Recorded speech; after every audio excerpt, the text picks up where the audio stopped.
I would suggest we start. We're now 25. Let's hope a few more join us while I welcome you all to this session of our lecture series on political conflict and civil society. My name is Sven Hutter. I'm co-directing the Center for Civil Society Research here at the WZB, and I'm also teaching at the Freie Universität Berlin. But I'm not the most important person today. That is really Mark Beissinger, and we're very happy to have him with us to this evening. For us, a bit earlier for him in the day. Mark is Henry W. Putnam Professor in the Department of Politics at Princeton University. Before joining Princeton, he has been at the University of Wisconsin-Madison and Harvard University. And probably most of you are familiar with his work, which broadly relates to social movements, revolutions, and nation-state building, with a particular emphasis on the post-Soviet states or the Soviet region. So I will not go into the details of all his great work. I just wanted to share maybe one thing with you, that Mark has also worked extensively on what he calls virtual civil society. So how also the social media revolution has kind of changed the workings and the affairs of opposition movements, in particular in autocratic regimes. Apart from that, he has been, is the author of Nationalist Mobilization and the Collapse of the Soviet Union, published with Cambridge University Press in 2002, and the co-editor together with Stephen Kotkin of Historical Legacies of Communism in Russia and Eastern Europe, also published with Cambridge University Press in 2014. And as you all know, Mark has given us as a community yet another precious kind of gift. His latest book called The Revolutionary City, Urbanization and the Global Transformation of Rebellion, published with Princeton University Press and already available, I assume, in the US, but it will be available here in Europe on May 12th. So we still have to wait a bit. So we get first the movie before we can then really read the book. And I'm very much looking forward to Mark's talk, because I have to say, I always admired your work, how you combine different methodologies. And what I really think is one of the big assets of your work is how you bring together big ideas with statistical modeling in a way that also kind of the average crowd out there in our disciplines can relate to it. So you're one of those that really very nicely bridges different disciplines, but also these worlds of quantitative social science with kind of the big kind of questions out there, especially in history. So I'm very happy to have you here, Mark. And as I've seen, you've also spent a bit more time here in Berlin, being a fellow at the Wissenschaftskolleg in 2005 and 6. And as Donatella said, hopefully in the not so distant future, we can also bring you to Berlin and the WZP to have hopefully an even longer conversation than the 90 minutes that we have ahead of us. Just for the others, Mark, we kindly asked him to give a presentation of about 40-45 minutes. I will give you a little signal maybe after 45 minutes that you should come slowly to an end, and then we have ample room for your questions and comments on the presentation. So thanks again, Mark, for joining us today, and the floor is yours. Well, thanks so much, Sven, for that wonderful introduction, and thanks also for to WZB for the invitation. Let me just get my screen up here. I'm going to share my screen and get my PowerPoint presentation started, if I can. There we go. So, as Sven said, the book is going to be available shortly in Europe, so you get the preview of it. I'm just going to hold it up here. You can see it's a kind of thick book. It's a big book. It's a big book in terms of the ideas that it covers, but it's also just kind of a physically big book. It's about 500 pages long. So obviously today I'm only going to be able to give you an overview of what the book does and also what the main findings and ideas are in the book. So I began research on this project in 2010. At that time, I was invited to a workshop at Yale, a workshop held by historians on so-called blank spots in our understanding of revolutions. And they asked me to focus on the relationship of violence to revolution. And undoubtedly, like you, I thought that revolutions had been growing significantly less violent over time.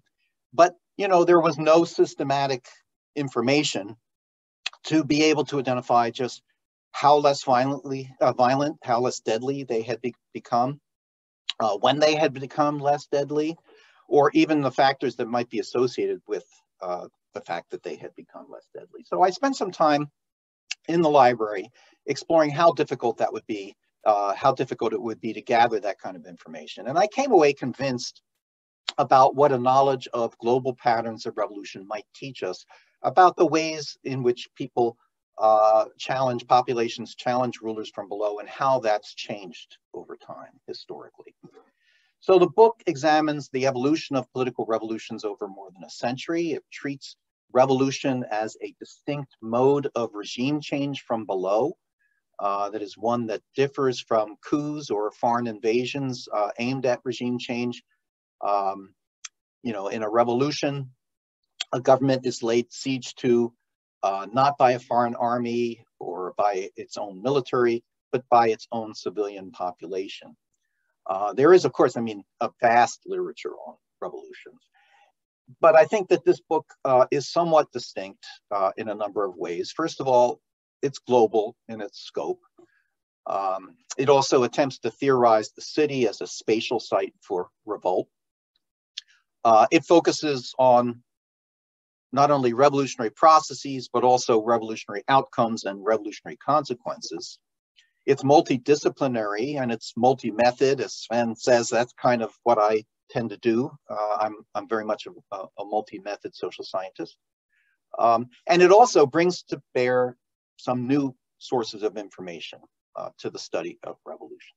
So the book is based in part on a data set that I assembled of 345 revolutionary episodes around the world from 1900 to 2014.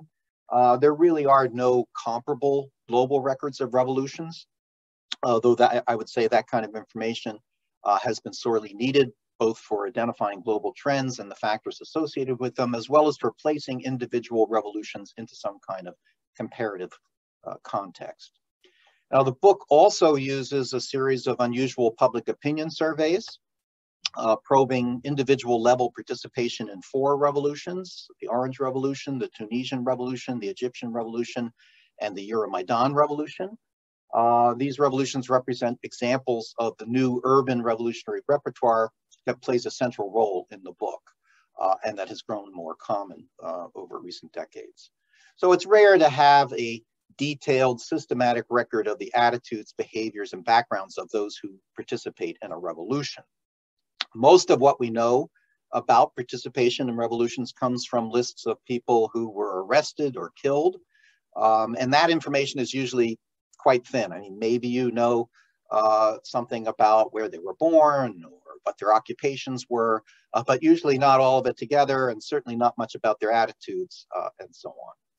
But these surveys involve a lot of detail. I mean, they involve things like whether a person went to the gym last week and whether they consulted a lawyer in the past month, or what their political attitudes and identities are and what languages they speak and so on. So they involve a lot of detail, and they not only allow us to analyze participants across multiple revolutions, but they also allow us to compare them with other members of society. And in that sense, I would say these are relatively unique records in the study of revolution. Finally, the book uses extensive case material from numerous revolutions around the world in order to drill down to the events and interactions within revolutions and the spaces within which they unfold. And obviously, given time constraints, I'm not going to be able to cover much of that material in my talk today, but I'll just assure you that it's there. So the revolutionary city is essentially about how the concentration of people, power, and wealth in cities has affected the incidence, practice, and consequences of political revolutions. And as you know, the scale of urbanization over the past century has been nothing less than spectacular. In 1900, 13% of the world was urban, and only 13 cities had more than 1 million inhabitants. By 2014, 54% of the world's population was urban, with 548 cities having more than 1 million inhabitants. And as the book argues, this transformation has had profound effects on the ways in which people challenge regimes from below.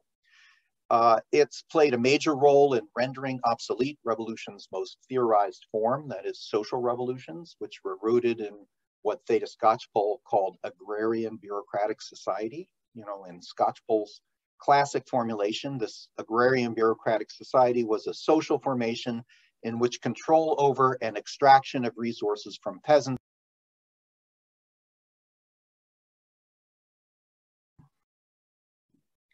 Amak, you muted yourself.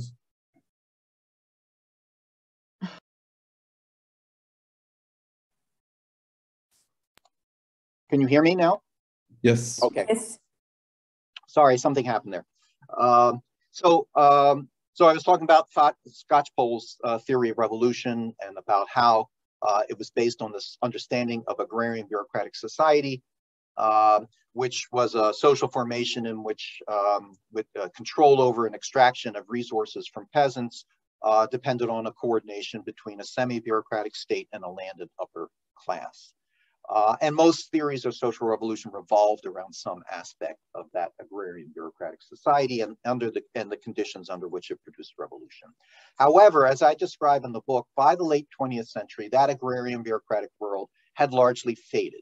It had largely faded under the impact of urbanization, development, and political change. And at the same time, urbanization gave rise to new patterns of urban revolt. So prior to 1985, 70% of revolutionary episodes in cities were armed. Since 1985, 73% of revolutionary episodes in cities have been unarmed. Revolution in cities today has come to be based on the power of numbers rather than the power of arms, what I call in the book the urban civic revolutionary repertoire.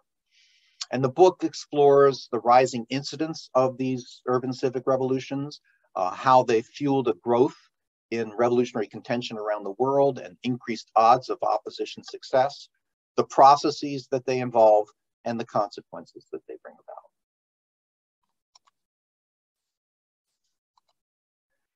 Now, to tie this all together, I developed a spatial theory of revolution that's rooted in the differences between revolutionary processes in cities and revolutionary processes in the countryside. These have much to do with different population densities, terrains and built environments, and social networks. But they are also closely related to the role of cities as centers of state and economic power. So revolutionary challenges in cities take place precisely where the coercive capacity of the state is strongest. And that renders them highly vulnerable to repression. But the strategic advantages of regimes in cities are partially offset by their vulnerabilities, by regimes' vulnerabilities in cities due to the thickened presence of regime nerve centers of power and of commerce. So the ultimate goal of all revolutions is to capture those nerve centers of power. So in this sense, I mean, the starting idea of this theory is that proximity of revolt to centers of power magnifies the stakes and risks of revolution for both rebels and regimes. So I refer to this as the proximity dilemma in revolution. And I utilize this repression-disruption trade-off that's associated with proximity to centers of power as a basic framework for understanding revolutionary processes and for how they have evolved over time. So there's a somewhat analogous spatial trade-off in nature, what evolutionary biologists call the growth versus predation risk trade-off. And in that trade-off, the most efficient sites for feeding are simultaneously the most dangerous sites for falling to predators, who also congregate in those same locations. So individual members of a species navigate that trade-off differently, but over time, learning and natural selection lead to adjustments in behavior to balance the risks and rewards. So animals may, for example, alter where and how long they feed or the timing of feeding. They might engage in herding behaviors or migratory behaviors. They might devote a portion of their feeding time to vigilance. And natural selection can lead to developing special camouflage or escape capabilities. Now, the repression disruption trade-off in revolution can similarly be managed by spatial relocation. So for instance, by moving further away from government centers of power, a revolutionary opposition can better avoid government repression, but it does so at the expense of its disruptive efficiency. The repression disruption trade-off can also be managed through learning behavior, specifically through tactical choice by regimes and oppositions. So tactics that increase an opposition's ability to disrupt or decrease its exposure to a regime's repressive capacity are likely to be more efficient at inducing regime change, while government tactics that increase opposition exposure to regime's repressive capacity or decrease its ability to disrupt are likely to be more effective at repressing revolutionary challenges. So finally, like the effects of climate change on natural selection, the slope of this repression disruption trade-off function itself can be affected by structural changes in the environment that push it in a more favorable direction for regimes or for opposition. So in the diagram, that's trade-off functions x sub 1 or x sub 2 as opposed to trade-off function x sub 0.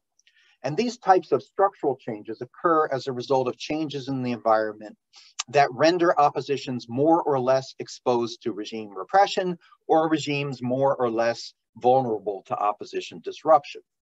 These are changes like shifts in the nature of political or economic power, evolving social structures or networks, new technologies of rebellion or counterinsurgency, new forms of communication, or shifting currents of geopolitics. And as I argue in the book, these structural changes are usually most intensely felt in cities, where governments and oppositions are more exposed to technological innovation, changes in the character of government, and global and economic geopolitical forces. But urbanization has also altered the repression disruption trade-off more directly by concentrating large numbers in close proximity to centers of state power and connecting them in new ways and producing new spaces and social forces for challenging regimes. So urbanization has this more direct effect on revolution as well. So as I show in the book, this proximity dilemma has shaped revolutionary contention in some quite profound ways. So for example, lethal violence has opposite effects in rural and urban revolutions. So in rural revolutions, more lethal violence is associated with a higher likelihood of opposition victory. In cities, precisely the opposite is true. Armed insurrections are more effective in the countryside where rebels can hide from government retaliation. But as Engels already recognized in 1895 in the quote that I put down here, in cities, armed insurrections expose revolutionaries to the full repressive capacity of the state, with rebels outgunned, outnumbered, and outmatched by government forces. And this contextualized aspect of tactics is one of the major points I think that's missed by Chenoweth and Stefan in their study championing the unequivocal superiority of nonviolent tactics. This is a much more contextualized relationship. So the proximity dilemma is also one of the reasons why social revolutions, which until the early 20th century had occurred almost exclusively as armed rebellions in cities, came to be waged predominantly from the countryside by the middle of the 20th century. So as the state's firepower grew, the old-fashioned way of making social revolution through armed revolt in cities had a low rate of success. But beginning in the 1920s, and especially during the Cold War, a ruralization of social revolution took place as social revolutionaries migrated to the countryside, where they used distance from government centers and rough terrain to hide from government retaliation. So essentially, in the language of the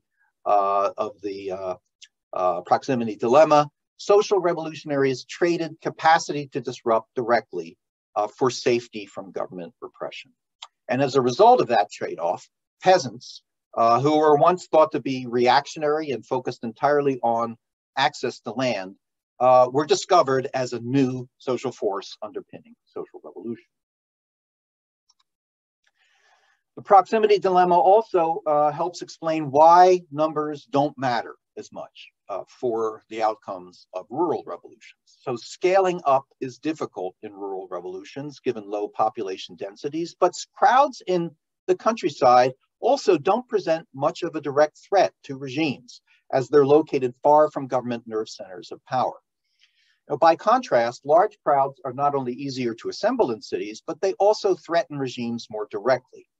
Large unarmed revolts in cities can potentially fend off regime repression and provoke defections from a regime's coalition. Governments are generally reticent to shoot into large urban crowds due to the visibility of such acts and the dangers of backlash mobilization in close proximity to nerve centers of power.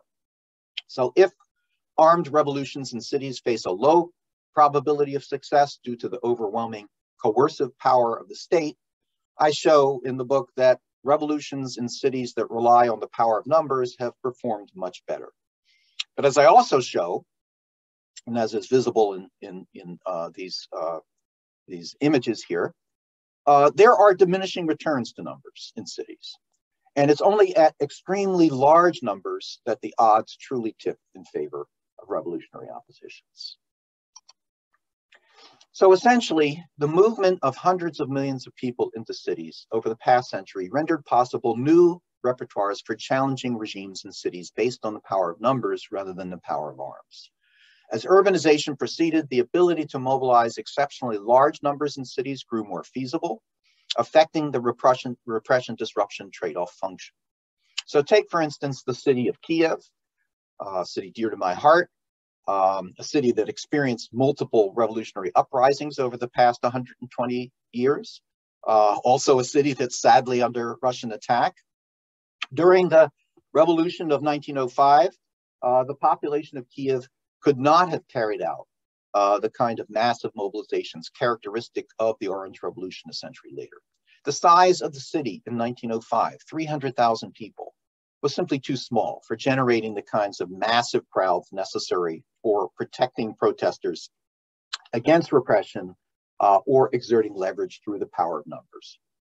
But by 2004, Kiev was a major metropolitan center of 2.5 million people, that is more than 8 times its population in 1905, providing a propitious base for mobilizing crowds of up to 1 million. So here you can see how urbanization has played into the rise of this power of numbers.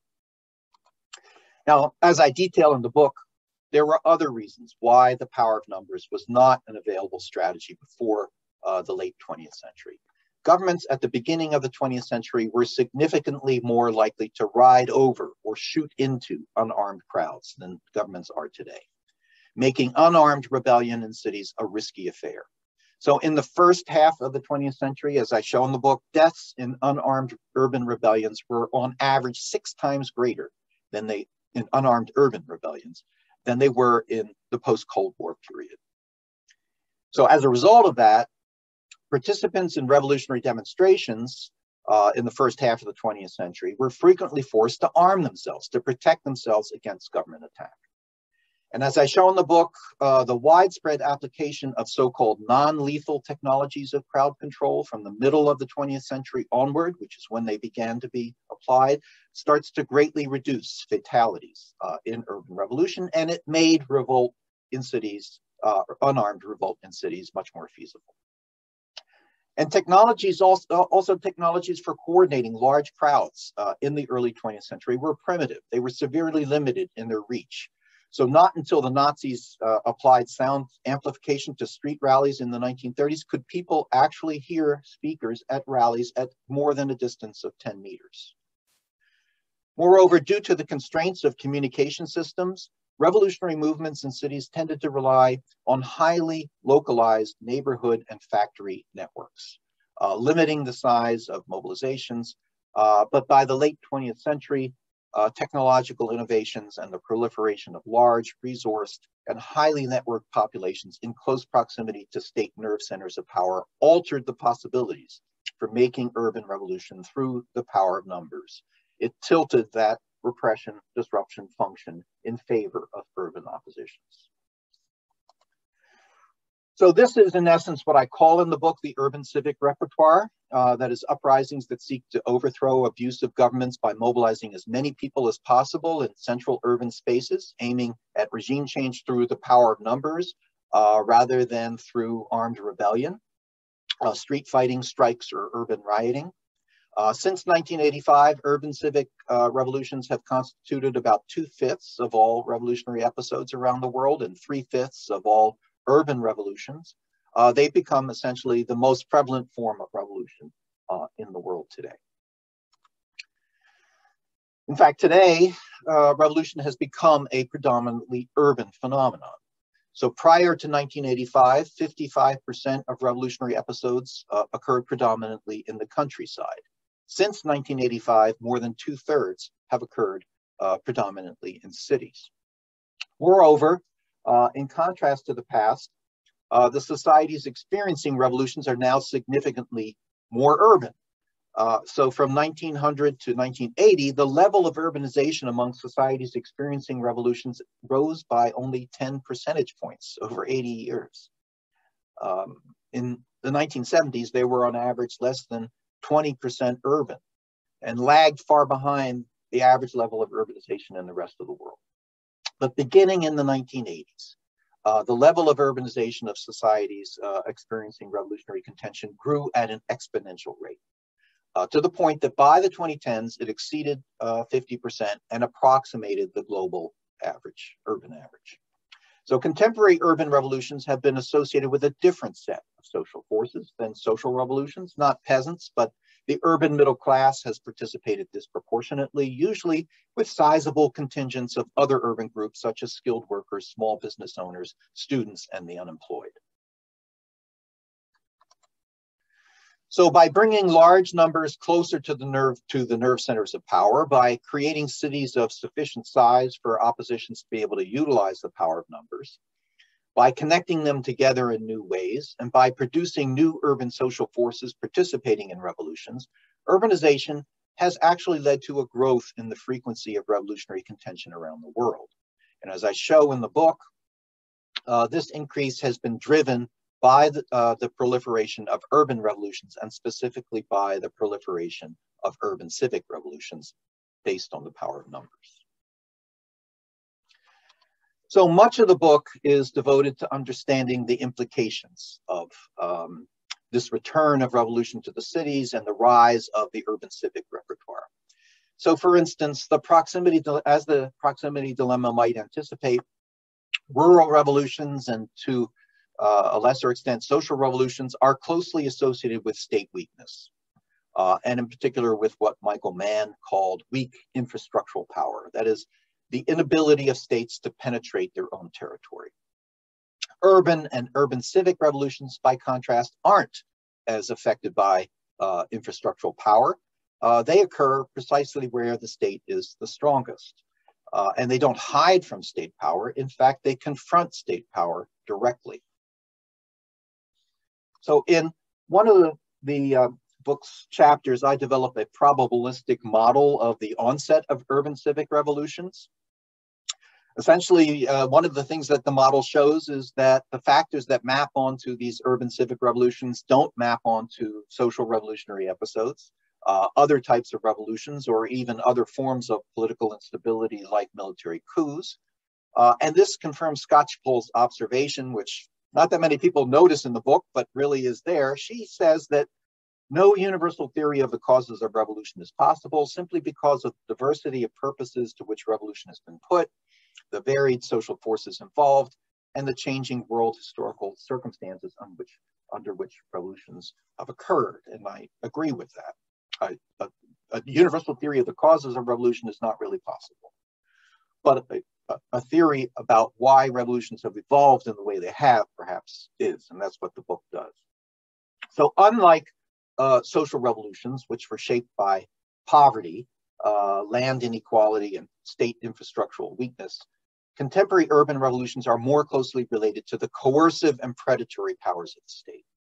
They've been much more sensitive to regime type and have generally materialized against regimes that were much more autocratic, more personalistic, more repressive, more corrupt than those experiencing social revolutions. Across the world, urban dwellers have shown particular concern about government corruption. World value surveys, for instance, show that city dwellers are much less likely to believe that it's justifiable to bribe an official than are rural inhabitants. And that relationship is especially strong for populations in large cities with more than 500,000 inhabitants. And viewed in that light, it's hardly surprising that many of the grievances that permeate urban civic revolutions revolve around reclaiming the public sphere from corrupt, despotic, arbitrary government. Essentially, as societies urbanized and moved in closer proximity to centers of state power, and as states proliferated and consolidated, the state came to matter more in people's lives. In cities, populations came into more regular contact with the state, including its unequaled capacities for predation and oppression. Now, I also use this probabilistic model to assess the roles played by structure and agency in the outbreak of urban civic revolutions. So the model correctly identifies above average risk for more than 80% of the cases in which urban civic revolutions actually occurred. So clearly, urban civic revolutionary contention is a structured phenomenon. It occurs mostly where we would expect it to be. But the structural model also seriously overpredicts revolution. And as I show, it overpredicts it even in the presence of potential triggering events. So through a series of 16 case studies, I used the predictions of the model to assess why revolutions did or did not emerge, where the risk was high, and why it occasionally emerged where the risk was low, demonstrating the critical role played by regime-opposition interactions in the materialization of revolutions. So rather than earthquakes or wildfires, which are the key analogies that have dominated the study of revolutions, I liken revolutions to hurricanes. And I don't know how much you know about hurricanes, but typically, they begin as small tropical disturbances over the ocean due to the interaction between warm surface water and the upper atmosphere. But only a small portion of these disturbances ever develops into major storms, somewhere between 1% and 2% of these disturbances. And only half of these storms ever reach hurricane strength. So this is an outcome that's largely the product of interactive processes, in particular, vertical wind shear. Too much vertical wind shear breaks these tropical disturbances apart. And also, many hurricanes, of course, never reach land. They die at sea. Others slam into coastal regions, causing enormous damage. And while there's a seeming randomness to the emergence and trajectory of each storm, hurricanes are clearly structured phenomena. Over the long run, there are distinct patterns that have emerged. They occur, for instance, more frequently in the Atlantic basin. And as a result of the warming of the oceans, they've been growing more frequent over time, much like revolutions have been growing more frequent. And I argue that this combination of structural conduciveness and uncertain emergence is how we should think about the onset of revolutionary contention. So revolutions emerge probabilistically. They don't emerge with automaticity. They largely occur in those places where we would expect them to be. But there are plenty of instances in which they fail to develop, even in the presence of conducive structural conditions and potential triggers. And the dynamic interactions between regimes and oppositions play a critical role in determining whether the tropical disturbance grows into a full-scale hurricane. So the book then delves down into the revolutionary episode. It dissects the processes that occur within urban revolutions and how these compare with revolutionary contention in the countryside. And because proximity to centers of power heightens the costs and risks involved in revolution, it turns urban revolutions into highly condensed conflicts that take place over the course of days and weeks rather than over years, as is true of rural rebellions. And that compression of time in urban revolutions, what I call in my earlier work on the Soviet Union, on Soviet collapse, thickened history, creates significant information problems for regimes and oppositions, similar to what in chess is called Zeitnot, or time trouble. That is, the errors that players make due to the pressure of the clock. And, you know, in rural revolutions, battles between rebels and governments have a punctuated character. They occur intermittently. They also can be confusing, and they can also be mistake prone. But rural revolutions are more forgiving due to the remoteness of the state, due to the impenetrability of terrain. In most instances, those provide a buffer for rebels and regimes to recover from mistakes. And I give lots of examples of this in the book. In urban revolutions, however, errors occur in close proximity to the state's concentrated coercive power and the state's nerve centers of power. And as I show through numerous examples also, that heightens their impact on outcomes. So in urban revolutions, not only are errors frequent, but their consequences are more direct and more immediate. And that's something that we really need to understand in terms of how they unfold. So the book also contrasts the spatial dimensions of rural revolts and urban armed revolts with those of urban civic revolts based on the power of numbers. So in contrast to urban armed revolts, which treat the cityscape as if it were rough terrain and use it to provide protection against government attack, urban civic revolutions attempt to take advantage of the spaces between buildings, the empty space of the public square and the boulevard, for mobilizing large numbers in a concentrated period of time to disrupt political and commercial life. So they don't hide from government repression. They occur in full view of the nation and the world, and of course in full view of the police, in centrally located public spaces in proximity to centers of power. Visibility is one of the features of the urban environment that they seek to exploit, using the power of moral shocks to mobilize large numbers in backlash against regime repression. With the rise of television and the internet, of course, visuality, simultaneity, transnationality, all of these have become central to revolutionary processes. So the example I use in the book, one of the examples I use in the book is, in 1917, Lenin, who was then in Zurich, learned of the events of Russia's February Revolution on the day that the revolution actually ended. That's how slow the information moved. By contrast, look at the Tunisian Revolution. Tunisian Revolution in 2010, many of the informational sites utilized in the revolution were managed overseas, and through, of course, the magic of social media, Tunisians and the rest of the world could witness revolutionary contention and acts of repression practically in real time. So as states have proliferated and consolidated, and as urbanization proceeded, large open spaces in proximity to centers of power spread throughout the world, especially in capital cities. So Kiev's Maidan, for instance, developed into a vast revolutionary space, in part due to the destruction of the city during World War II, and in part due to the ways in which the communist regime refashioned the area into a staging ground for glorification of the Soviet state. So I talk about how this was discovered, how this space was discovered as a revolutionary space. And in fact, I examine this making and remaking of revolutionary space over time. I explore how the shape, the location, the availability, and symbolic value of public space affect the manner in which interactions between regimes and oppositions and revolutionary contention unfold. So as rural counterinsurgency doctrine emphasizes, in rural revolutions, it's not control over space, but rather control over so-called hearts and minds, that is, control over the political loyalty of the people who inhabit space. That's key to determining the outcome of revolutionary contention. But by contrast, for urban civic revolutions that rely on the power of numbers, outcomes are largely about control over public space, particularly public space in close proximity to government nerve centers of power. And as I show in the book, the closer an urban civic opposition is able to come to nerve centers of power, the more likely it is to leverage success. And I explore the ways in which regimes have attempted to insulate themselves from urban civic revolutionary challenges by keeping them away from nerve centers of power, by dislocating them to the periphery of the city.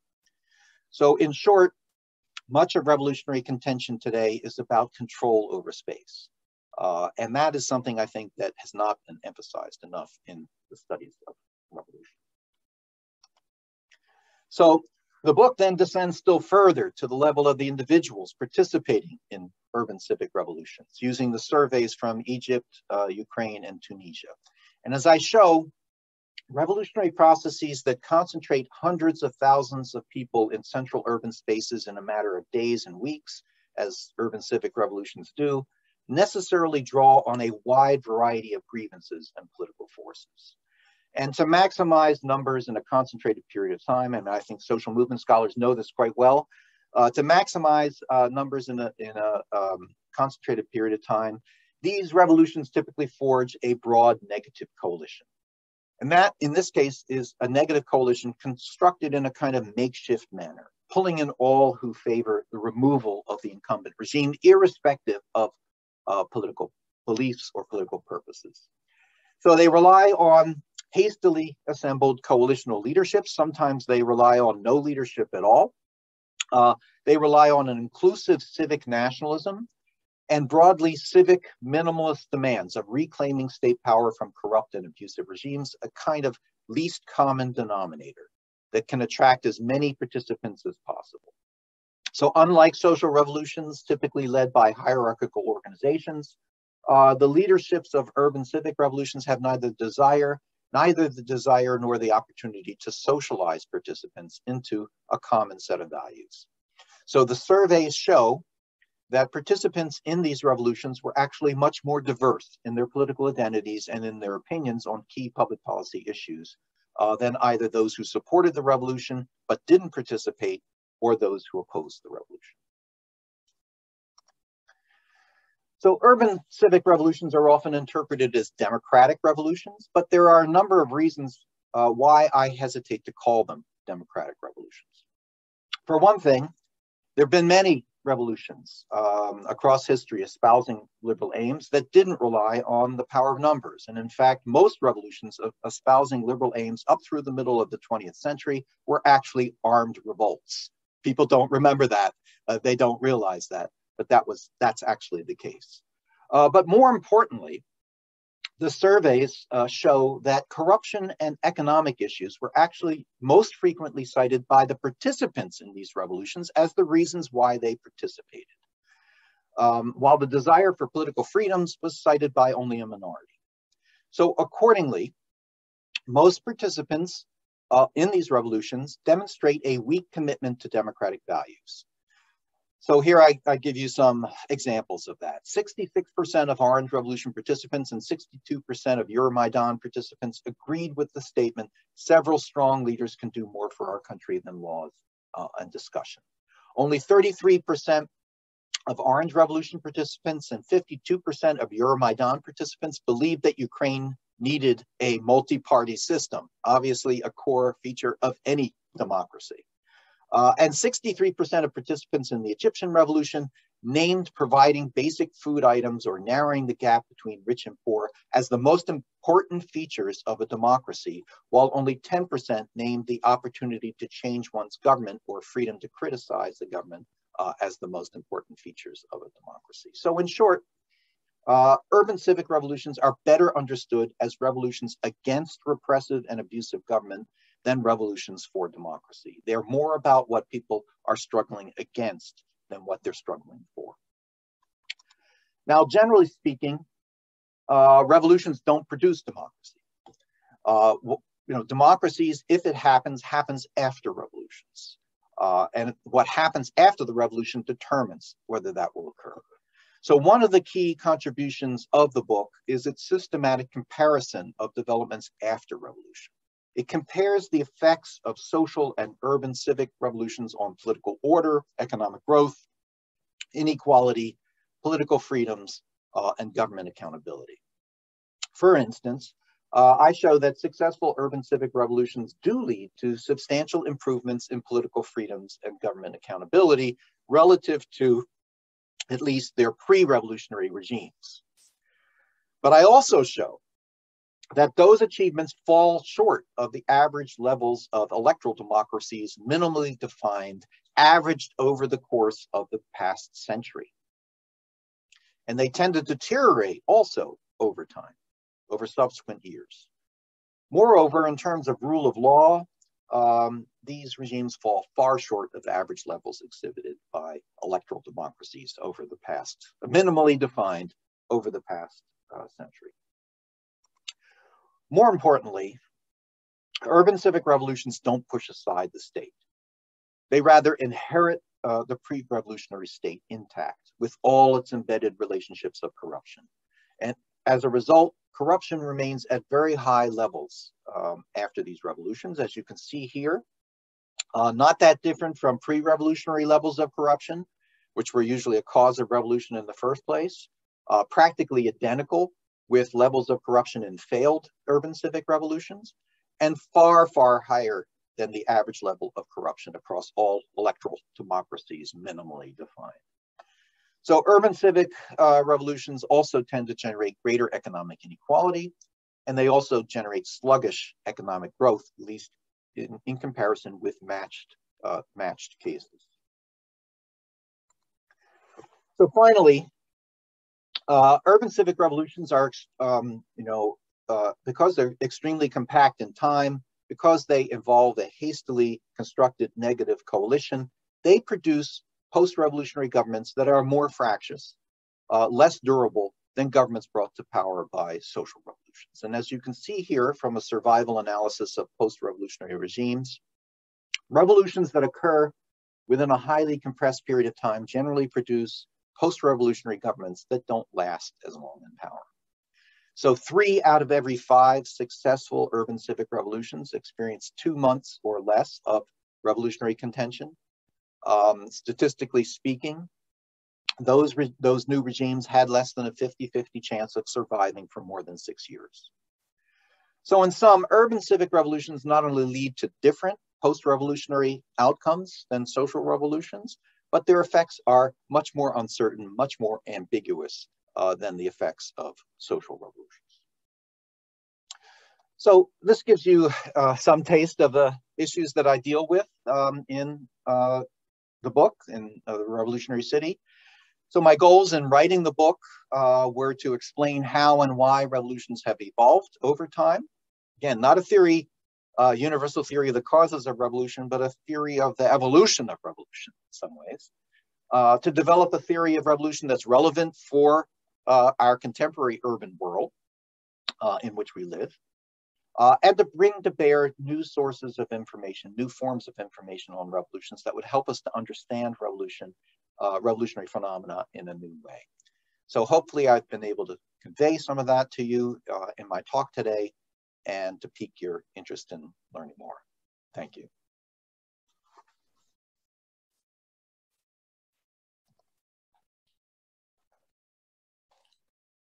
Thank you very much, Mark, for the inspiring talk. And I guess a round of yellow hands is appearing here on screen. And now it's time for your questions, comments, and everything you want to know from Mark. I would ask you to maybe use that kind of hand function, raise hand function from Zoom. But of course, you can also say it in the chat if you have a question. And I can already see many yellow hands. So I would also suggest maybe we take 2 people at a time and then give Mark a chance to respond to the 2. So Endre is the first one, and then I see Andrea Filippi. Yes, thank you. Thank you, Mark.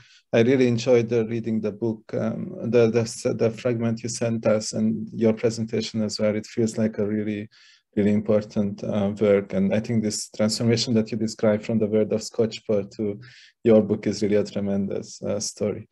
I had the 2 questions I wanted to ask you about. One is kind of, do you think that, or my impression was a bit when I was reading your book, that this is essentially a Tocquevillian story that you tell, that the middle class is kind of moved to the city, and with neoliberal transformation, the growing middle class is kind of globally feel that they need more from the state and rebel.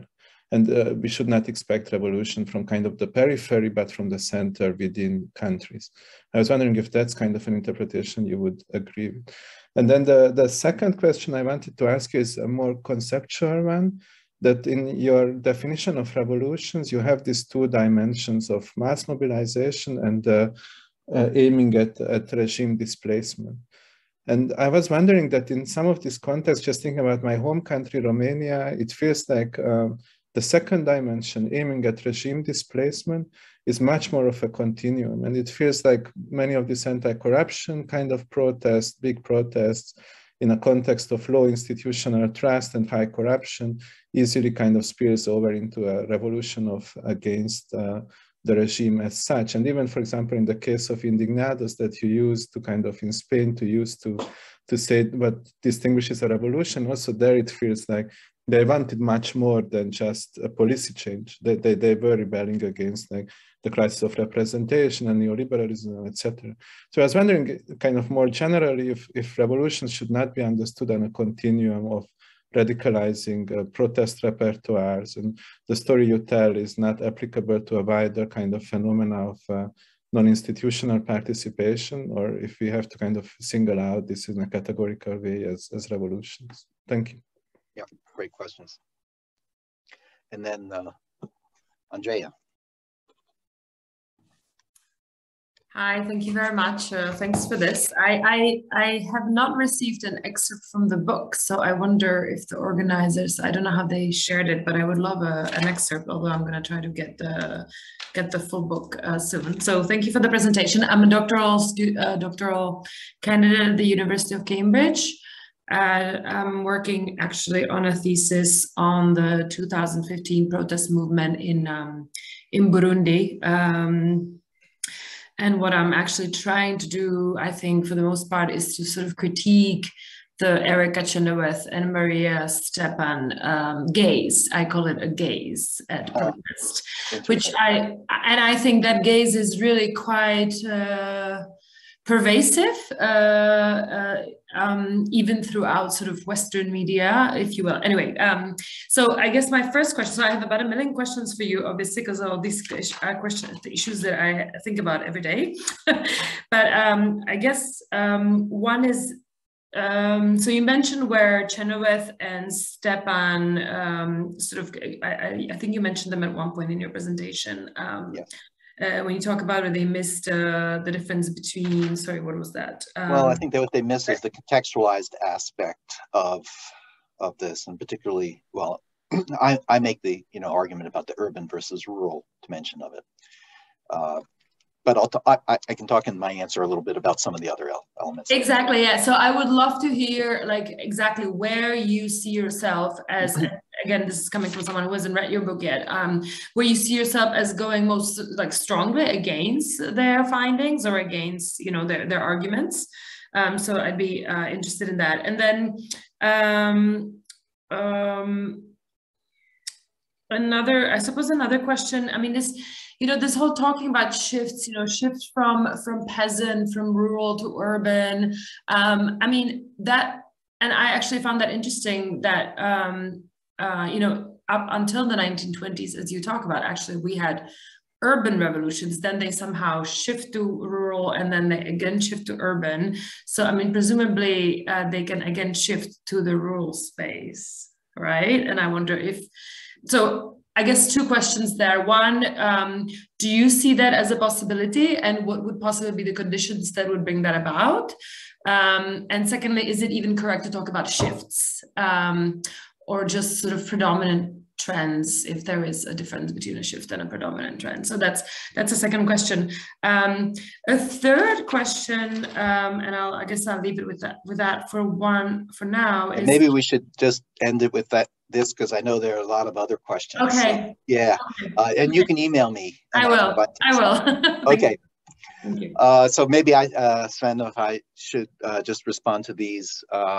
So is my theory kind of just a Tocquevillian story, of the growing middle class? The middle class just, participates disproportionately. But the middle class is not the only story of people who are participating in these revolutions. Quite obviously, these are these are broad urban coalitions beyond the middle class. The middle class, is disproportionately represented, but they're small. They're, in terms of the numbers of people who are within these revolutions, they're minority.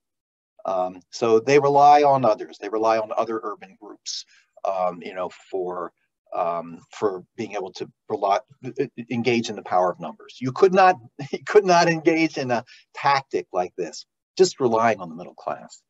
But Tocqueville also thought that revolutions were going to die out because of the middle class, that the middle class, as it grows, loses its interest in revolution. And if you look at him, he actually forecasts that revolutions will disappear over time because of the growth of the middle class.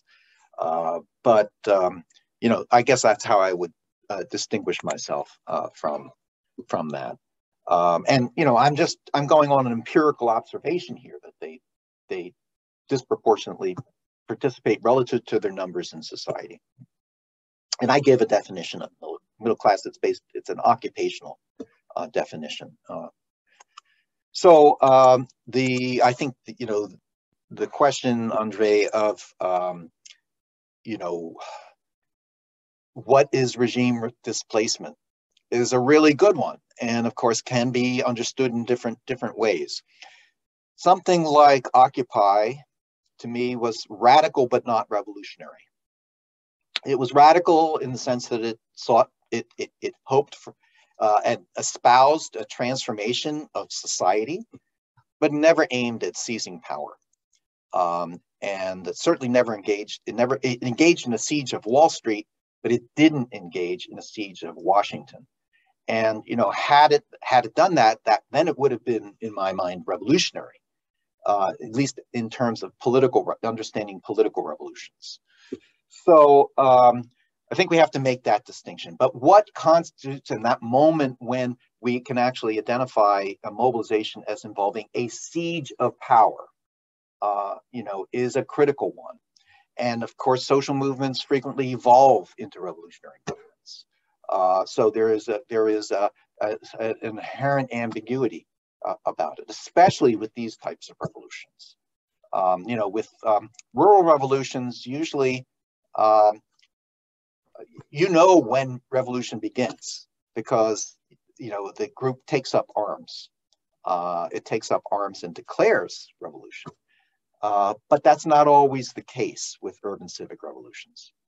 So, in identifying what a mass siege of power is, I sort of understand that as an attempt to impose regime change on a regime a reluctant regime, to impose something. So there's a forceful aspect to revolutions, to all revolutions, a forceful aspect of imposing something on a regime that otherwise wouldn't accept it.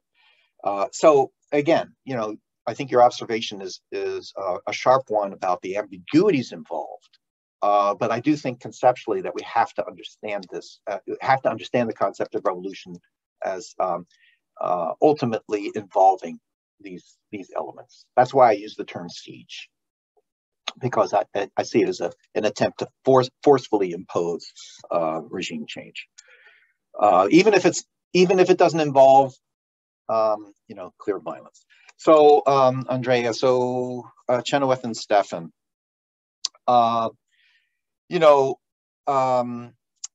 not only is it the fact that they missed sort of the difference between urban and rural movements to some extent, and especially in terms of revolutions, but their violent versus non-violent category is itself kind of, it's too heavily binary, and there's so much that sort of is in between. All revolutions involve some degree of violence, whether it be by a regime or otherwise.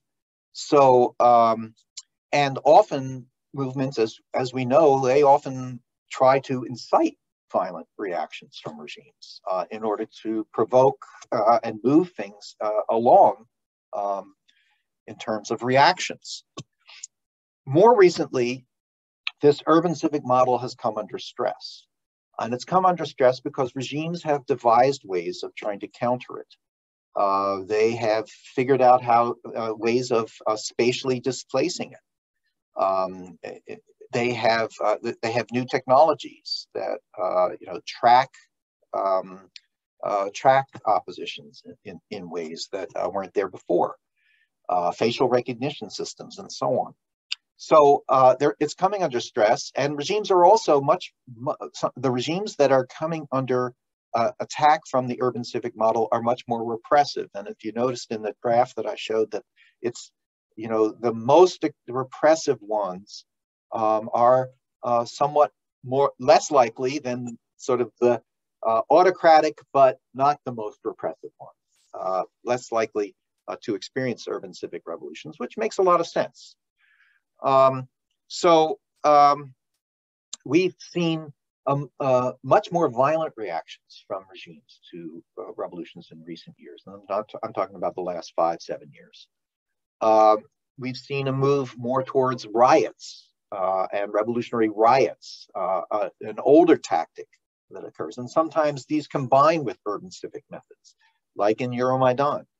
So that's part of the evolution of revolution. Revolution is always evolving, and it's always evolving relative to both tactical adaptation by both regimes and oppositions, as well as to these large-scale structural changes. Now, could revolution go back to the countryside? I guess it's possible. The factor that would push it back is not obviously de-urbanization, unless somehow that were to happen, because the people are concentrating more and more in cities. But it could be the application of technologies like facial recognition.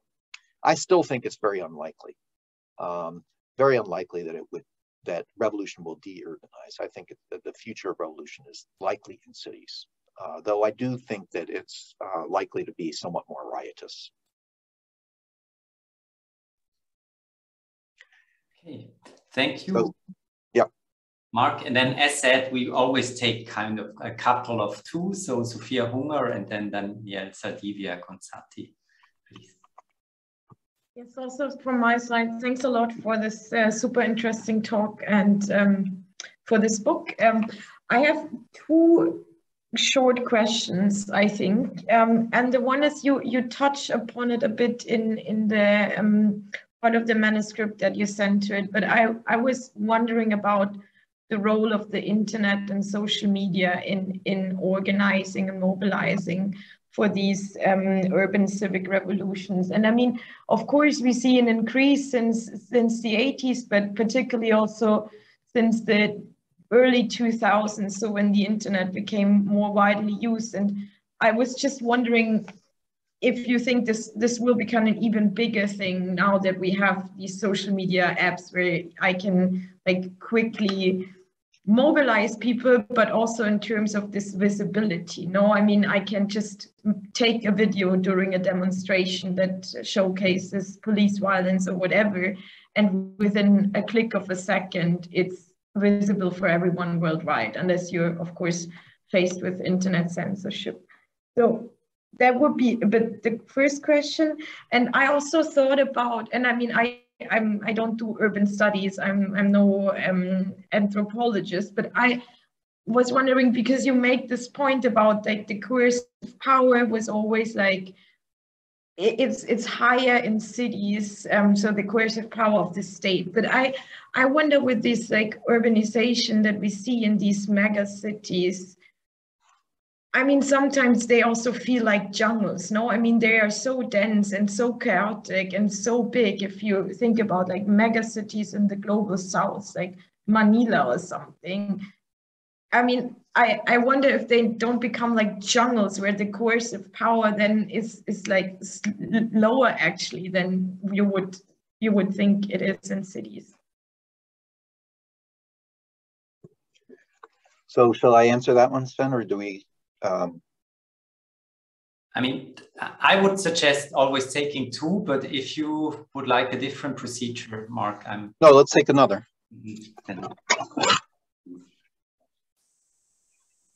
I hope you can hear me. Perfect. So thank you very much. I really enjoyed the talk and reading part of the book already. It's very insightful. I had just one question because I was trying to figure out this differentiation between the old revolutions and the new revolutions. And I have the feeling that the book is mainly telling us, well, there is not the revolution, but there is like not a cut, but there are two kinds of different revolutions. And you mentioned, and I want to tackle the proximity dilemma, because to a certain degree you say, well, these urban civic revolutions are more costly because they are more proximate to the regime. So, well, there is a trade-off, right? But I was wondering, like, what's the alternative, right? So you talk a lot, and you mentioned it about visibility. So before it was like you conduct a social revolution in the rural areas, or you don't achieve anything. So that's the only possibility you have, right? So today you have like two options: you run a urban civic revolution, or you join a massive protest, like you mentioned, like Occupy Wall Street or the Indignados, which you, as far as I understood, you wouldn't count as revolutions. So you have a really good opportunity to do something else. But before, you only had like this one opportunity, like to engage in rural revolutions, in social revolutions in the rural. So I was thinking about costs and benefits. And I was thinking that you also mentioned, well, urban civic revolutions are more successful. And I was thinking if it's because they're self-selecting, because they have another alternative. And before, you can only self-select into an urban revolution, or rural social revolution, because this is the only way to attract attention. So I was wondering if you could elaborate, or if you have thought about, or if there's more chapters in the book about the incentive structures in the older revolution compared to the new ones, because I think this is really like to think about the alternative they had and what purpose they follow concerning that. So perhaps it's a too long introduction of my question, but I was wondering about if you have any thoughts on this. Thank you very much. Yeah. So the role of the internet and social media, socialists and visibility. So, I mean, these new media, the social media, they're not new anymore, obviously. Digital systems of communication really play right into, the urban civic phenomena. They're ideal and have been ideal for mobilizing large numbers in a relatively quick period of time. They play even further into the weakening of leadership of revolution and the flattening of leadership of revolution, the coalitional character of them. And so one of the things about them, you don't even need leadership anymore. You simply need, you can mobilize a revolution digitally without clear leadership, or with very diffuse leadership, a network essentially, and the consequences of that for what happens afterwards and what happens to a revolution can be quite profound. There are big issues in terms of coordination and in terms of strategization and things like that. But there are also, there are issues of the connections of traditional politicians, for instance, to crowds. So when you look at Euromaidan and what happened in Euromaidan, the traditional politicians, traditional opposition politicians, they were very weakly connected to the people who were out on the square, and who rejected their leadership completely. And one of the reasons why it descended into sort of riotous violence is that those people, those traditional opposition politicians, couldn't contain the crowds in any way. They wanted to contain them, but they couldn't. So there are a lot of issues that emerge out of that.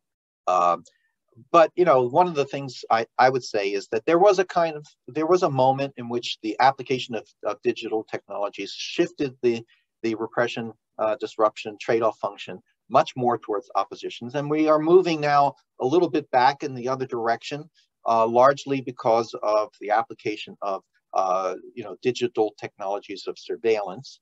And so where that will go and where that will lead, we don't know. But there is this sort of trade-off or shifting of the function that's occurring as a result of technological change. And we need to be cognizant of that. I don't know. I can't answer, what the future is going to be in terms of it, but I do see it as part of that trade-off that I was talking about before. Megacities, yeah, they're parts of cities that states can't penetrate into so often, the favelas and so on. But the interesting thing is that these have never, or have not been, I shouldn't say never, but in today's world, they have not been centers of revolution. And, I talk about this in passing a little bit in the book, but not in great detail. And of course, it's been a major social scientific puzzle for a long time as to why the urban poor don't participate heavily in revolutions.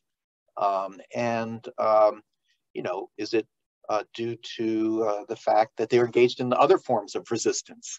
Or is it the fact that, informal economies sort of pull people away? Now, that doesn't mean that they don't ever participate in revolutions. I'm just saying that proportionately, they've not been great participants. And the issue of lack of penetrability into neighborhoods, of course, matters when you engage in urban armed revolt. And there is conflict between sort of states and these areas, like say favelas. There's organized criminal conflict between the state and so on, and armed conflict, but not revolutionary conflict.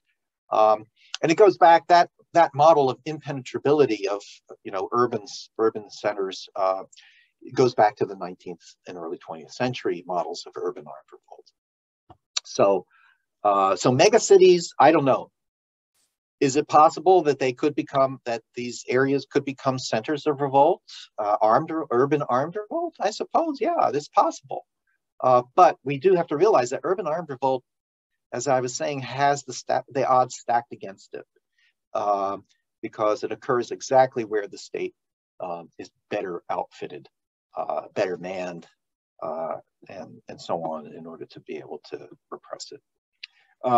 So the incentive structures in older versus newer revolutions. Well, I mean, most revolutions, whether they're urban or rural, often, I mean, and this is something that's pointed out in the literature on guerrilla movements. They start in cities, and or the elites who organize them tend to be urban, and they move off. They move off to the countryside, or and so on. And so the incentive structures.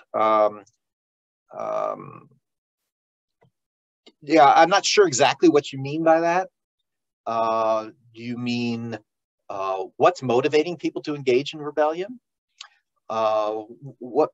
Because there are many different things that motivate people to engage, right? There are ideological reasons that motivate people to engage. There are economic reasons to engage in rebellion and political reasons to engage in rebellion. So when you rely on the power of, and of course, there are incentives, selective incentives that revolutionary organizations can wield. So in rural rebellions, rural revolutionary movements control who participates and who doesn't participate. When they go to battle, they know who's going to participate in the battle on their side. In an urban civic revolt, you have no idea who's going to participate. And in fact, you don't want to know who's going to participate. You want to pull in as many people as possible. So the incentive for leaderships is to provide, an all-inclusive type of, and very watered down type of set of demands. One that pulls in as many different groups as possible, or a hodgepodge, for instance, that can pull in as many different people as possible. Rural revolutions, they don't try to maximize numbers. They don't, and in part, for the logic I was saying, because they have trouble coordinating. For instance, they can't provide weapons for all of the people who would participate. They can't, they can't control them. So, they provide incentives for people to participate. And one of the incentives, of course, they may not provide, might be provided by the regime. That is the desire to escape violence and the protection from the rebel organization. So there are those sorts of selective incentives that play a role also in rural rebellions. In urban rebellions, pretty much all of the selective incentives that are there are negative selective incentives that regimes wield. That is, that it may be in the workplace where they try to prevent people from participating in revolution, or through surveillance and so on. But oppositions don't wield selective incentives in urban civic revolutions. That sort of Olsonian logic is pretty much gone in contemporary revolution. So, thank you, Mark. I mean, we have 10 minutes or a few more, maybe, if Mark allows us, but I still have 8 people wanting to ask, of course, also big questions, given that you raise also the very big questions. I would suggest maybe we take even 3 people in a row, and then you can also kind of pick and choose a bit where you want to put an emphasis. And I have now Donatella, Jacob, and then Sebastian on my list, like how I see arranged here. I'm sorry, maybe I went on too long with the answers to be able to get you all, but you're welcome to email me if you have a question that I don't get to. Thank you, Mark. Really impressive work. I will try to be very short, since I can keep something for your visit to Florence and invite also all the others to this virtual visit. But I have 2 questions. One is, you stress the issues of space, but it seems also that a very important dimension is time. So the fact that for the new type of revolutions is so short. And I have a citation from the research I did for Where Did the Revolution Go? From an Egyptian activist after the revolution, who said, "We thought the revolution was a moment. We realized it's a process." And I think it tells a lot about our visions of the revolutions as well as a moment, but then the importance of times for socialization and so on. So I think it's very interesting as well. And a question I have is on the thickened history, because I've always cited your work in parallel with Bill Sewell. So thickened history and eventful time. And I got the impression today that your thickened history is a bit more structured, but you also mention in your book on the breakdown of the Soviet Union that these thickened time are also agentic, contingent, and less structured than the normal one. And so I was wondering how this element of agentic contingence and so on works out differently in the city, because for what you also just said, it seems that the complexity of the big cities is such that foreseeing what is going to happen is much more difficult in this context. As you said, you don't know who is next to you, and it seems the dynamics are much more eventful than in the rural area, in this sense of agentic and conditions characteristics. Great. And then. Great. Thank you for coming here to give the talk. We really appreciate it. I'll try to be quick here.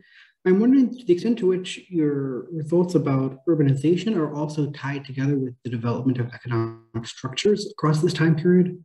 I'm thinking particularly about urbanization, sort of the early stages of capitalism, at least in the European cases, where in many cases brought together workers who were formerly disparate, now bringing them together into dense living situations where they could be organized by labor movements, socialist parties. Versus the capitalism of today and the city of today, which is much more socially fragmented, in which the kind of the dense class associated regions are now broken up. Things like the gentrification of urban centers, these sorts of things are in some ways perhaps responsible for the fragmentation and the lack of kind of cohesive organization in the revolutions which you discuss in urban areas today. And I also wondered the extent to which this lack of organization might be tied to the inability of social movements to pursue non-revolutionary paths to achieving the same goals that they're driving in through these revolutions. In other words, whether or not repeat that.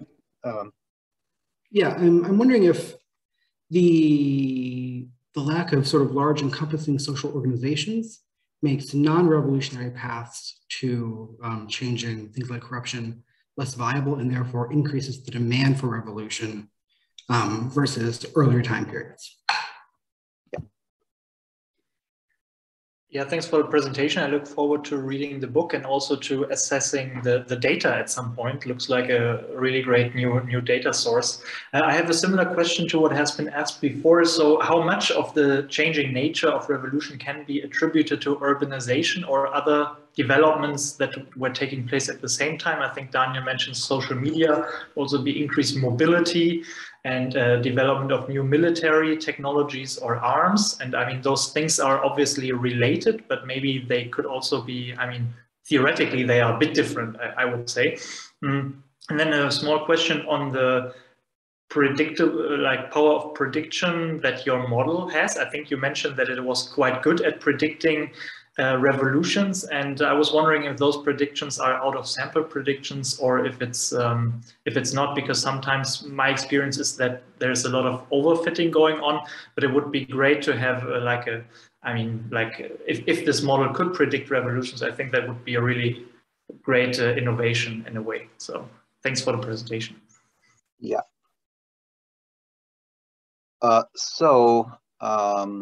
Let's start with all your questions actually have been really excellent. I've enjoyed all of the questions. So Donatella's question. So, in my earlier book, I emphasized sort of the as she says, kind of the agential, contingent aspect of this thickened history. And I do emphasize that also in this case. However, I think the difference between my perspective today versus my perspective then is that I see that the ways in which this thickened history plays itself out is it occurs within the shell of a structure in some ways, right? That is, it's not that a battle in a rural revolution is not highly thickened in a sense, right? It can be very eventful and momentous and confusing, but the difference is its impact on outcomes. There are occasional battles which change a war, those can happen. But in an urban revolution, every battle, the revolution is the battle, right? It's compressed. So I'm not denying the eventful and chance and error-prone aspects of these interactions. In fact, I'm kind of trying to accentuate them. But what I'm trying to do is to understand how they differently play out in different playing fields, right? So that the playing fields of revolution can be different.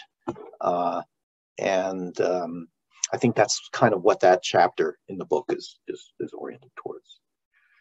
So the Jacob's question on urbanization and in early capitalism versus today, and that's a great question. There's a very little cited piece by Hobsbawm, which I like a lot, and I do mention it in the book. But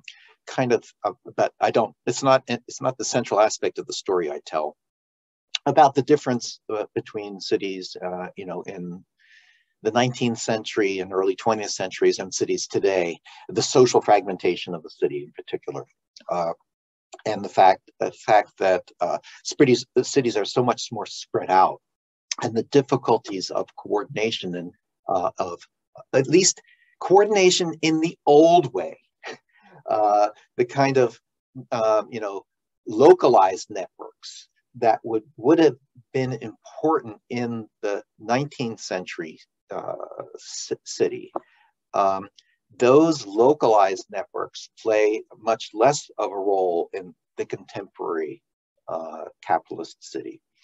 And people are fragmented into different areas within the city.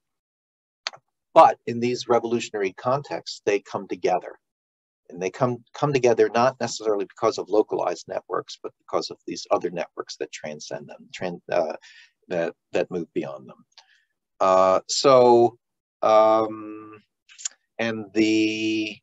Could this also be an explanation for the difficulties of social reform, non-revolutionary movements?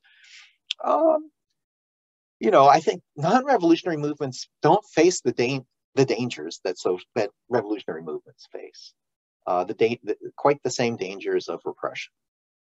And so the stakes are somewhat different. I don't know that it's an explanation for the difficulties that they face. In certain places, perhaps they face the danger of repression in some contexts. But in others, I mean, if we're talking about indignados or, other types of cases, I don't think that danger was necessarily there in the same way.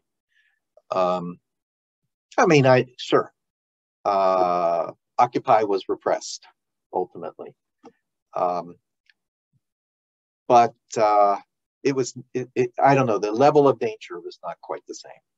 We're talking about people who face death, for rebelling against a regime in an attempt to overthrow the regime. And there is no right to revolution in the world. At least legal right to revolution. There may be a natural right to revolution, but a legal right. So I don't know. It's a question to contemplate. The data, Sebastian, is available. It's on my website. You can download it. You can do with it with your will. Not only the raw data set, but also the stated data sets that were used for all of the calculations in the book, and the files that were used to produce those calculations. So you can look at them. The model is not an out-of-sample model prediction.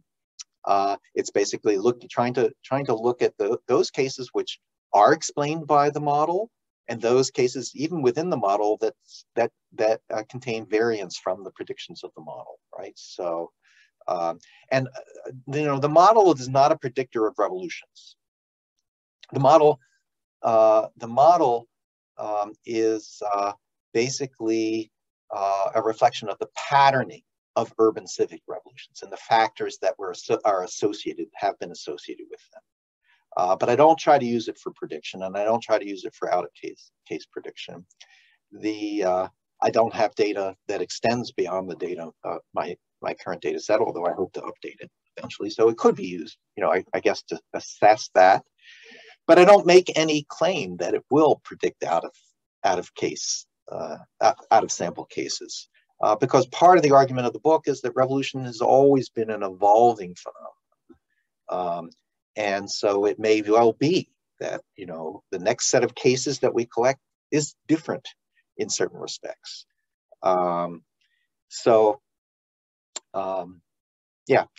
I think we can't develop a universal model of a quantitative model, any kind of model of revolutions. We can only do it within certain specified contexts, certain types of revolutions, perhaps. And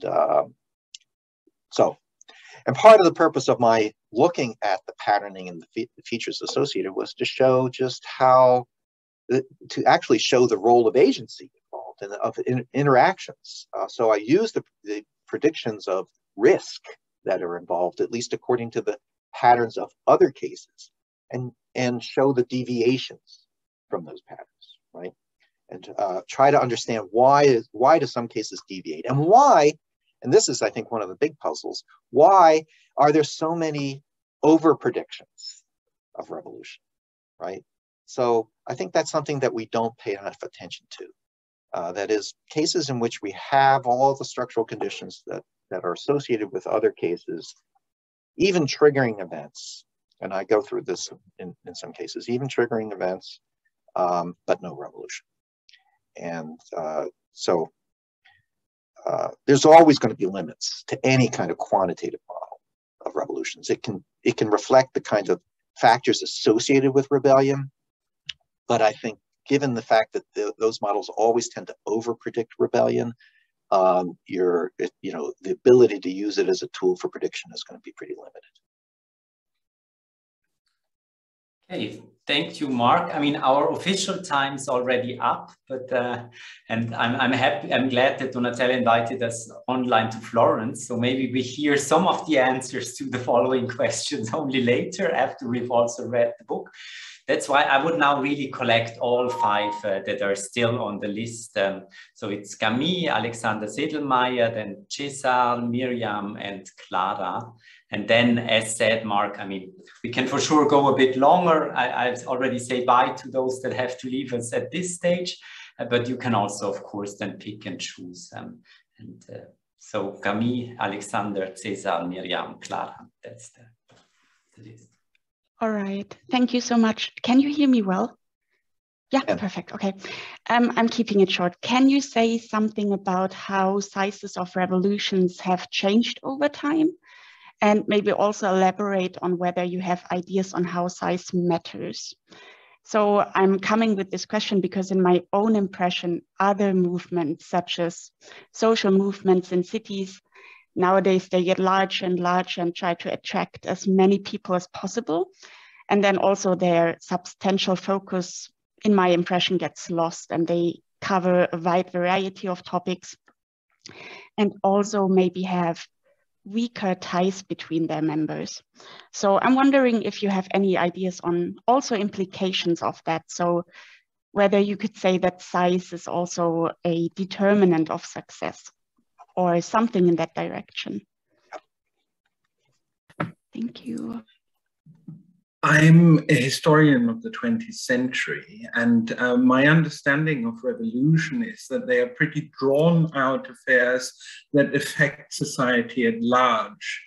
And I wonder whether there's a danger in narrowing down the concept of revolution very much to the few crucial days when large crowds win over control of a city or topple a regime. And taking up your nice analogy with tropical storms, I wonder, and that is really my question, is your theory compatible with a more qualitative theory of cities being the tropical realms where those storms emerge, as it were, being the privileged nodes of cross-movement mobilization, of urban questions, of political questions, of urbanity, singling out cities both as the arena, the medium, the stake of protests, thereby helping us to explain not only why some of these revolutions are successful and become devastating hurricanes, but also why cities are perhaps the fertile ground for them to emerge in the first place.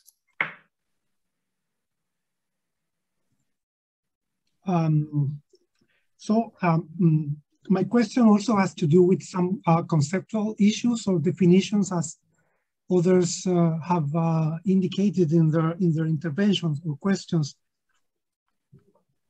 I'm struggling with the fact that, I mean, I find your study extremely interesting on the whole comparative view on revolutions, but I'm struggling with the definition of revolution here, no?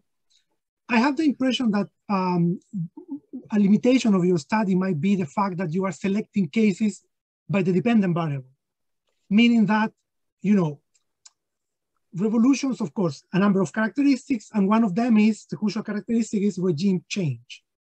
But what about cases of massive social unrest that didn't end up in regime change? I mean, quasi-revolutions. I'm thinking of not exactly in the Indignados in Spain or Occupy in the US. I'm thinking, for example, in the Chilean uprising of 2019, or the Argentinian uprising of 2001, or the popular protests in Ecuador in 2019 and years before, these protests didn't end up in regime change, but produced significant political change in those countries. Not by chance, the last revolution in Latin America took place in 1979. So I'm thinking here also in a contextual element, not the fact of, I mean, democracy, by all its defects in different countries across the Latin American region, for example, in a way has prevented effectively the occurrence of revolutions in a number of pre-revolutionary or quasi-revolutionary situations. So I'm struggling with the definition of revolution here. That's my question. Thanks. Okay, and I will make my question very brief, I promised. So it concerns the aims and the impact of revolutions that you were mentioning. So I was really interested in these numbers that you were saying that many people just want to change. They don't want less corruption, but the quality of democracy, like party system change and all these things, are not that important to them, right? So I was wondering whether this also... Not party system change, but even a multi-party system, yes. right? Yes, yeah, sorry. Okay. Of course, yes, so that's what I meant. So I was wondering whether this has an impact of the quality of the revolution or the impact that the revolution has on the regime. Because isn't it a different thing if I do a revolution because I want less corruption, or if the aim of a revolution is really I want a change in the number of parties or party competition and things like this. So there's a different depth to the aims of the revolution, I would argue. And I was wondering whether these aims may be changing over the course of time. Are there like geographical patterns? And could you already maybe identify some of these correlations or some of these correlations, I would say, and that really concern the quality and the aspects of a regime change according to the aims of the groups. And may it change with regard to the internet and more information and so on and so forth. Thanks. Okay. Do we have more, Sven, or should I very quickly try to go? One more. Okay. Then you have like a final, like 4 or 5. Okay. Okay, yeah, thank you so much. I mean, yeah, very many questions, I know.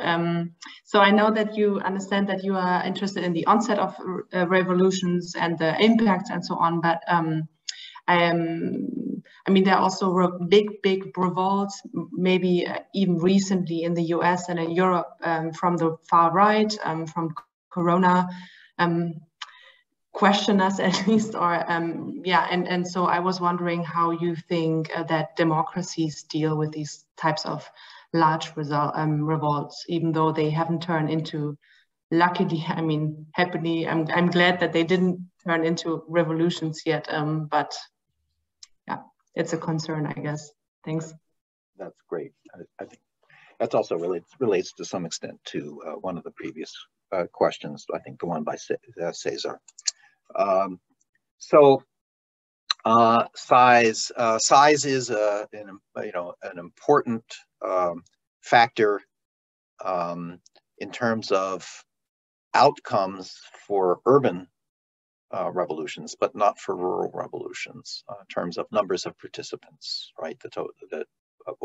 What is called peak participation, I suppose you could say. That is, what's the largest size of the crowd that that was assembled, which is what I kept track of.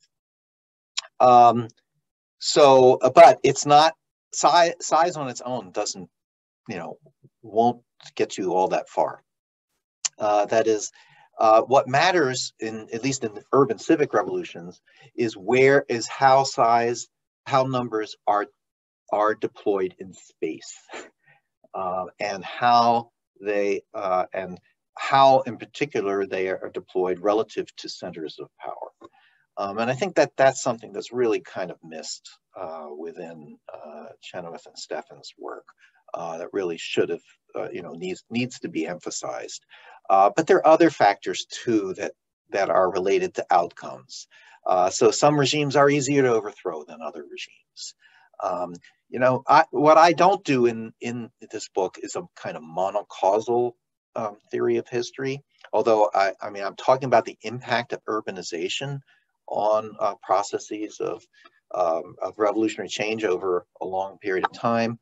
And this is the factor I talk about. I also talk about other factors in the book that, you know, are also affecting revolution over time, such as technological change, such as geopolitical change.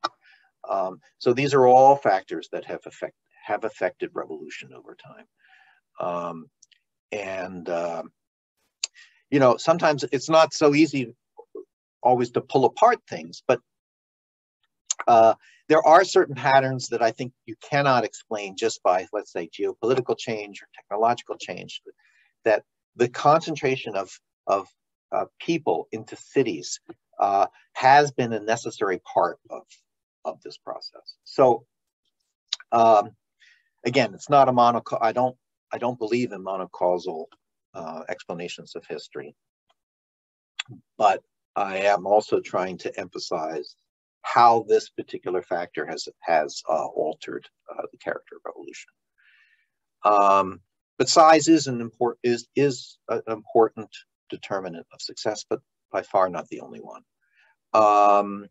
Alexander, let's see if I can try to remember what the question was about. So drawing out whether revolutionary processes, my definition of revolution, and sort of with the focus on sort of the period of revolutionary contention. The period of revolutionary contention in order to gain power doesn't kind of distract from sort of other aspects of revolution as a longer process. Well, in fact, what I'm trying to do is to try to understand factors associated with different parts of revolution, the emergence of revolutionary contention, the outcome of revolutionary contention, what happens after revolutionary contention. So it's not that I don't think that what happens after revolutionary contention or even what happens before the outbreak of revolutionary contention are unimportant. I'm not. In fact, I'm trying to think about them the whole way, but I'm trying to break it down a little bit in this because I think those are somewhat different questions. And so I do deal with them separately in the book as separate questions. Now, in order to have an impact after revolution, you first have to come to power. And in order to come to power, you first have to have revolutionary contention emerge in the first place. So these are obviously interconnected. But as a sort of, you know, way of trying to dissect them and to try to analyze them, I treat them as somewhat distinct questions, related but distinct questions. I don't know if that answers the question or not, but email me if you think, if I haven't. Caesar, conceptual issues. You know, the definition of revolution is probably, as I point out in the book, the most contested, you know, thing within the literature on revolution. And I fully expect some people will not agree with my definition of revolution. I try to have a definition of revolution which is broad enough in order to encompass a large variety of phenomena under the notion of revolution, because revolution has been very different things over time. It didn't even start off as social revolution. You know, social revolutions emerged in the 19th century and continued into the 20th century, but it wasn't necessarily there at the birth of modern revolution. And there are many different other types of revolutions that aim at independence and so on. So, am I selecting cases on the dependent variable? Well, I actually did collect information on cases that fell short of my definition of revolution, and I have listed them, but I don't think I have a systematic sample of those. I do sort of check to see if including them in my, in things would change things, and I didn't find that. But again, I don't have a systematic sample of all quasi-revolutionary episodes.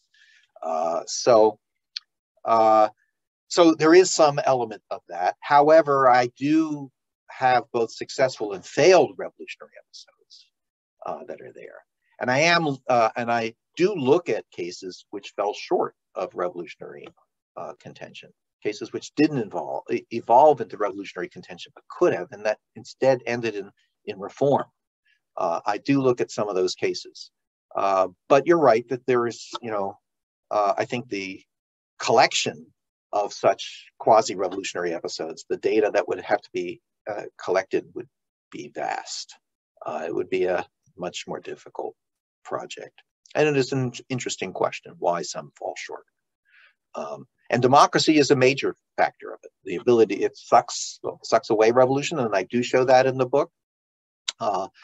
And it has, it's a major factor preventing revolution. And maybe, as was said, thank goodness we don't need to have change, through revolution always, because it's so. Let's see. How have aims changed over time?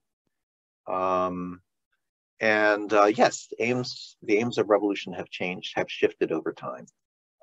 And part of that is, part of that has been geopolitical in terms of the factors that are affecting it, but part of it has also been the change in social forces and the emergence of different social forces in cities, the erosion of the peasantry as a revolutionary force. So that has happened in part because of massive migration of peasants to cities, the dissociation between of access to land as a key aspect of survival of people in the countryside who are now much more dependent on urban remittances so they are much more dependent on urban employment in a way that was not necessarily true always in the past. Changing patterns of land reform has also played some role in that as well. So the threat of social revolution was a major factor undermining social revolutions over time because governments did things to try to prevent social revolution from emerging. Same thing probably will happen, or could happen with urban civic revolutions. So, yeah, I guess there is that evolution of goals, and is revolution evolving, for instance, now because of the emergence of the far right? Could that become a new ideology underpinning revolution? So far, that's not. So far, so the far right has been, confined largely to the electoral arena. But I don't necessarily preclude the possibility of it. And we have had far right revolutions in the past. It would not necessarily be a totally new thing. So, I don't know the answer, but it's an interesting thing to contemplate. Maybe a scary thing to contemplate. That's true. Thanks a lot, Mark. I mean, I think that the many questions and that we went a bit over time speaks to the attention that your book hopefully will get and for sure deserves. So many thanks for already giving us kind of a first kind of view onto it. And I guess you already earned many new readers today. So thanks for that. And as said, I hope this was also not the last conversation you have with us here, the crowd at the WZB, and hopefully we'll soon also meet you here on site. Looking forward to it. And again, if you have questions that I wasn't able to get to, or if you have follow-ups to the questions or the answers, please feel free to email me. So, and thanks again, Sven, for the invitation. And I have to say, you all asked excellent questions. So thanks for the good questions. Perfect. Thanks a lot. Then all of those that are in Berlin or in Central Europe have a wonderful evening. I guess Mark still has to work for a few more hours. So have a good yes, have a nice dinner. Thank you. Bye. Thank you. Bye-bye. Bye. Thank you.